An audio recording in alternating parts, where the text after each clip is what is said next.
Hello, welcome back to my channel project mathematics. আজকে আমরা class 9-এর বৃত্তের ক্ষেত্রফল চ্যাপ্টারের পাতা নম্বর হচ্ছে 261 এর 27-এর 3, 4, 5 এই তিনটে অঙ্ক আজকে করব। এর আগের ভিডিওগুলোতে 1 থেকে 27-এর 2 দাগ পর্যন্ত সমস্ত অঙ্ক করা রয়েছে। যারা এখনো ভিডিওগুলো দেখোনি তারা প্লেলিস্টে গিয়ে ভিডিওগুলো দেখে নাও। তো চলো 27-এর 3-এর অঙ্কটা শুরু করা যাক।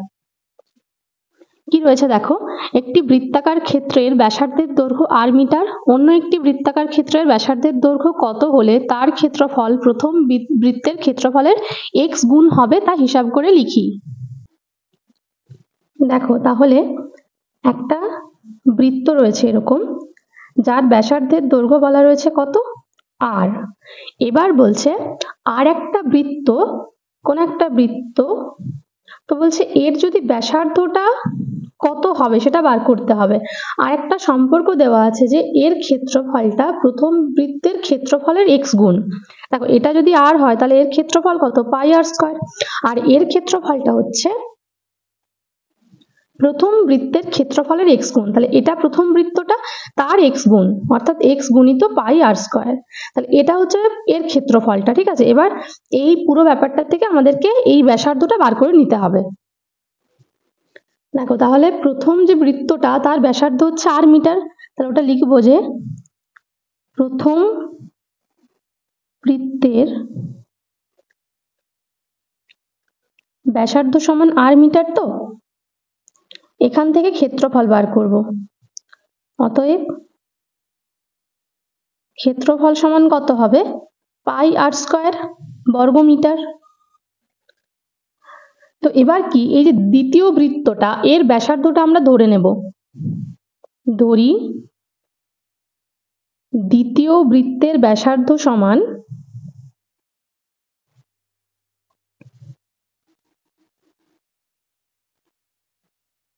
বড় হাতের r মিটার। এটা হলো দ্বিতীয় বৃত্তের ব্যাসার্ধ, অতএব ক্ষেত্রফল কত হবে,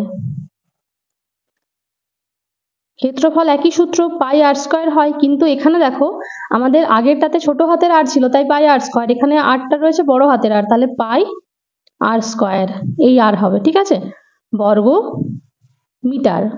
এবার শর্তানুসারে কি হবে, দেখো কি বলা রয়েছে এখানে, যে তার ক্ষেত্রফল অর্থাৎ দ্বিতীয় বৃত্তের ক্ষেত্রফল প্রথম বৃত্তের ক্ষেত্রফলের x গুণ, ঠিক আছে। তাহলে শর্তানুসারে কি, দ্বিতীয় বৃত্তের ক্ষেত্রফল সমান সেটা কি, প্রথম বৃত্তের ক্ষেত্রফলের x গুণ। দেখো হয়ে গেল। এখান থেকে আমরা কি করব, এই যে বড় হাতের rটা রয়েছে এর মান বার করব, বা এখান থেকে r স্কয়ার সমান কত লিখতে পারি, দেখো দুদিক থেকে পাই আর পাই কেটে গেল, তাহলে x r স্কয়ার, বা r সমান কি, এখানে রুট ওভার হবে x r স্কয়ার। তাহলে দেখো এটা r এর স্কয়ার রয়েছে, এই যখন রুটের বাইরে আসবে তখন কত হবে r, আর x এর কোনো স্কয়ার নেই তাই x টা ভেতরে থেকে যাবে, r রুট x। এটা হচ্ছে আমাদের অ্যান্সার। এখানে প্লাস মাইনাস দেওয়ার কোনো দরকার নেই, কারণ এটা বৃত্তের ব্যাসার্ধ, বৃত্তের ব্যাসার্ধ সবসময় ধনাত্মক হবে। তাহলে উত্তর কি হবে, অন্য বৃত্তাকার ক্ষেত্রটির ব্যাসার্ধ হচ্ছে কত, r রুট x মিটার। তো এরপরে আমরা করব 4-এর অঙ্কটা। কি রয়েছে দেখো, 3 সেমি, 4 সেমি ও 5 সেমি বাহু বিশিষ্ট ত্রিভুজের পরিবৃত্তের ক্ষেত্রের ক্ষেত্রফল, ঠিক আছে। তো এটা ক্ষেত্রফল বার করতে হবে, তার আগে আমাদের কি বৃত্তটার ব্যাসার্ধ জানতে হবে। তাহলে দেখো কি করব, দেখো প্রথমে ত্রিভুজটা আঁকি, 3 সেমি, 4 সেমি আর 5 সেমি। ভালো করে দেখো 3, 4, 5, আমি এখানে কি ত্রিভুজ এঁকেছি, তিনটে বাহু আলাদা, কিন্তু আমি এঁকেছি একটা সমকোণী ত্রিভুজ। কেন কি, দেখো আমরা কি জানি, 3 স্কয়ার প্লাস 4 স্কয়ার সমান কত হবে, 3 স্কয়ার হচ্ছে 9 আর 4 স্কয়ার হচ্ছে 16, 16 আর 9 কত হয় 25, সমান কত 5 স্কয়ার। তাহলে কি হচ্ছে, লম্ব স্কয়ার যুক্ত ভূমি স্কয়ার সমান অতিভুজ স্কয়ার। সেটা কোন ত্রিভুজের ক্ষেত্রে হয়, সমকোণী ত্রিভুজের ক্ষেত্রে হয়। তাহলে অতএব কি লিখতে পারবো, ত্রিভুজটি একটি সমকোণী ত্রিভুজ।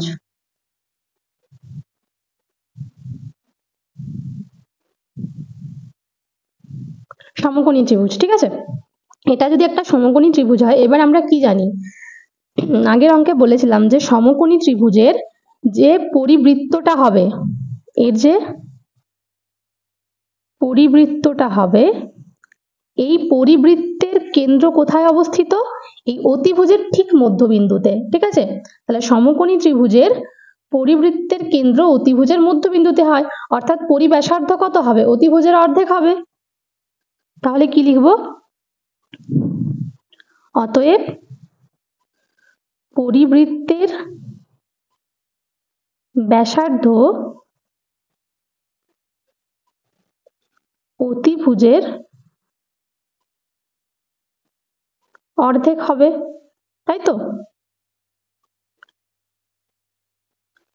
অতএব পরিবৃত্তের ব্যাসার্ধ কত? দেখো, অতএব পরিবৃত্তের ব্যাসার্ধ সমান হচ্ছে, অতিভুজ কত ছিল? 5 ছিল, তাহলে ব্যাসার্ধ হচ্ছে 5/2, একক হচ্ছে সেমি। অতএব পরিবৃত্তের ক্ষেত্রফল কত? ক্ষেত্রফলের সূত্র পাই আর স্কয়ার দিয়ে করব, যেখানে আর এর মানটা হচ্ছে 5/2। পাই আর স্কয়ার সমান 22/7 গুণিত কত? 5/2 এর হোল স্কয়ার, পাশে একক কি হবে? বর্গ সেমি,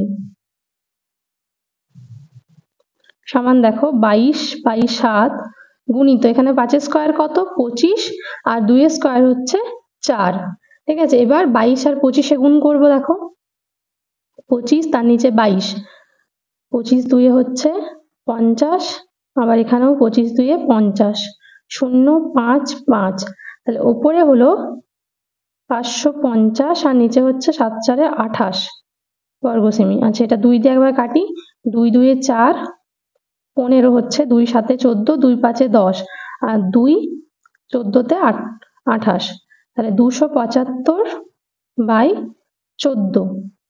এটা ভাগ করে দেখে নি কত হচ্ছে। 14 একে 14, 4 থেকে 7 3, এখানে 1 5, 14 9 কত? 9 4 36 6, 3 9 কে 9, 10 11 12, 126। 26 থেকে 35 বিয়োগ করলে হচ্ছে 9, তাহলে সমান কত হচ্ছে? 19/9 বর্গ সেমি। এটা হয়ে গেল পরিবৃত্তটার ক্ষেত্রফল। ঠিক আছে, এটাই অ্যান্সারে চাইছিল যে পরিবৃত্তটার ক্ষেত্রফল কত হবে। আমরা অ্যান্সার লিখবো পরিবৃত্তের ক্ষেত্রফল হবে 19/9/14 বর্গ সেমি। এরপরে 5 অঙ্কটা কি বলেছে দেখো, সমবেদ বিশিষ্ট একটি টিনের পাত থেকে 3টি বৃত্তাকার চাকতি কেটে নেওয়া হলো। বৃত্তাকার চাকতি 3টির ব্যাসের দৈর্ঘ্যের অনুপাত 3:5:7 হলে তাদের ওজনের অনুপাত কত হবে? ঠিক আছে, দেখো তাহলে সমবেদ বিশিষ্ট একটি টিনের পাত, প্রথমে একটা টিনের পাত এঁকে নিই। এটা মনে করো একটা টিনের পাত। ঠিক আছে, এবার এখান থেকে কি করছে? 3টি বৃত্তাকার চাকতি কেটে নিচ্ছে। মনে করো এরকম একটা চাকতি কেটে নিল, এখান থেকে একটা চাকতি কেটে নিল, এখান থেকে আর একটা চাকতি কেটে নিল। ঠিক আছে, এরকম 3টা যে চাকতি কাটছে, সেই চাকতি 3টির ব্যাসের অনুপাত, এটার ব্যাস এটা, এটার ব্যাস এটা, এটার ব্যাস এইটা, তো এইটার অনুপাত হচ্ছে 3:5:7। ঠিক আছে, এটা হচ্ছে ব্যাসের অনুপাত। এবার 3:5:7 মানে কি কি হতে পারে? ধরো এই ব্যাসগুলো হতে পারে 30 50 70। ঠিক আছে, 10 দিয়ে গুণ করেছে প্রত্যেককে, দেখো তাহলে 10 দিয়ে গুণ করলে 30 50 70 হচ্ছে। তো 30 50 70 এর যখন অনুপাত করব তখন কি হয়? শূন্যগুলো কেটে এটাই ঘুরে আসবে 3:5:7, কিন্তু সেটা আমরা ধরে নিচ্ছি, এমন তো নয় যে 10 দিয়ে গুণ হচ্ছে, তাই না? তো অন্য সংখ্যাও হতে পারে, তো সেই সংখ্যাটা আমরা ধরে নেব যে x, তাহলে 3x 5x 7x এরকম যদি ধরে নিই, সেখান থেকে আমরা x এর মানটা পেয়ে যাব। দেখো তাহলে ধরে নিলাম যে চাকতি 3টির ব্যাস যথাক্রমে 3x 5x 7x, অতএব ব্যাসার্ধ হবে কত? 3x/2, 5x/2 আর 7x/2। ঠিক আছে, এগুলো হচ্ছে ব্যাসার্ধ। এবার দেখো যদি ব্যাসার্ধ এগুলো হয়, আমাদের জানতে চাইছে যে তাদের ওজনের অনুপাত কত, এদের ওজন কত। এবার বৃত্তগুলোর ওজন, তার অর্থ কি? তাদের ক্ষেত্রফল কত। ওজনের মানে এখানে ক্ষেত্রফল বার করতে হবে, তারপর 3টে ক্ষেত্রফলে আমাদেরকে অনুপাত করতে হবে। অতএব কি লিখবো? চাকতি তিনটির ক্ষেত্রফলের অনুপাত।